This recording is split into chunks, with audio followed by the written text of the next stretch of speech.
Agathe Le Berder, il faut dire que le 1er mai, je parle sous votre contrôle, mais a priori, c'est le seul jour férié et chômé qui est explicitement protégé par le Code du travail. C'est pour ça aussi qu'il est si symbolique et plus difficile aussi à réformer. Absolument, c'est, comme vous l'avez dit, le seul jour férié et chômé. C'est un jour férié qui a un sens fondamental pour les salariés, puisque c'est aussi le jour férié de la bataille de la réduction du temps de travail. Toute la lutte pour le 1er mai, elle commence aux États-Unis et elle se poursuit en France pour la journée de 8 heures, qui est un énorme acquis du monde du travail de 1919. Et là, cette attaque, elle est gravissime. Et la façon dont le vote, dont la discussion se déroule au Parlement est absolument grave. Il faut absolument que le gouvernement prenne ses responsabilités et empêche le passage en force, parce que c'est pas possible en fait d'ouvrir comme ça des dérogations très larges qui concerneraient 1,4 million de salariés, comme vous l'avez dit, et qui en fait visent avant tout les patrons, les grandes entreprises de la grande distribution, des boulangeries industrielles, des fleuristes industriels, puisque c'est eux qui ont fait le forcing pour pouvoir obtenir cette loi, obtenir des dérogations plus grandes pour faire travailler leurs salariés le 1er mai, alors qu'évidemment, les patrons, ça a été dit dans votre reportage tout à l'heure, peuvent tout à fait travailler le 1er mai. Personne ne leur empêche.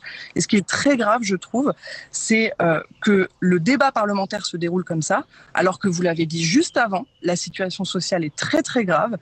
Il y a une urgence par rapport à l'augmentation des prix du carburant, le fait que les salaires n'augmentent pas. Et la seule réponse qu'on nous apporte aujourd'hui, la droite, les macronistes et l'extrême droite, c'est une mesure d'urgence pour faire travailler les salariés le 1er mai. C'est très grave ce qui se passe. Et la CGT a lancé une pétition, pas touche au 1er mai. Justement, travailler le 1er mai, ça permet aussi de gagner un petit peu plus d'argent si on est volontaire et qu'on a du mal à boucler les fins de mois. C'est précisément ce qu'on a dit aux salariés, vous savez, sur le repos dominical, c'est-à-dire le fait que les salariés doivent se reposer normalement le dimanche. C'était aussi la règle absolue dans le Code du travail, jusqu'à ce qu'on introduise plein de dérogations. Là aussi, une notion de volontariat. Et aujourd'hui, le dimanche, il est travaillé obligatoirement dans certains secteurs, voire dans certains endroits, même pas valorisé, même pas majoré. Voilà ce qui est grave, c'est quand on introduit des dérogations, après c'est la course à l'échalote du moins-disant social. Et ça, ce n'est pas possible dans un moment où socialement, on a besoin d'autres mesures sur les salaires. Le gouvernement pourrait augmenter le SMIC, il en a le pouvoir. Il pourrait réinstaurer l'indexation des salaires sur les prix qui permettrait à tout le monde de souffler face à la hausse des prix du carburant, face à l'inflation qui revient après 3 années très fortes d'inflation qu'on a vécues et des salaires qui ont stagné et donc un pouvoir d'achat qui a reculé. Défendre le 1er mai, c'est pas seulement défendre une forme de mémoire syndicale, c'est aussi, d'un point de vue très actuel, sur le marché, poser des limites de la société au marché du travail, aux exigences du marché du travail. Sinon, s'il n'y a plus de limites, ça devient très compliqué. Tout à fait.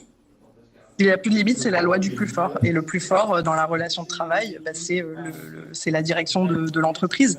Et ces limites, elles sont posées par plusieurs éléments. Évidemment, le Code du travail. Et le Code du travail, il est très clair sur le 1er mai. Il dit que c'est uniquement les activités qui ne peuvent pas s'interrompre, qui peuvent continuer à travailler le 1er mai. Pour le coup, c'est clair. Le deuxième élément qui est important, c'est le rôle de l'inspection du travail. L'inspection du travail, c'est un service public qui est gravement attaqué, dans lequel il y a beaucoup de sous-effectifs et qui est là pour contrôler les droits des travailleurs et des travailleuses. Et le troisième élément, c'est la justice, puisque en dernier, au bout de la chaîne, ce sont les juges qui décident ou non si on enfreint ou pas la loi.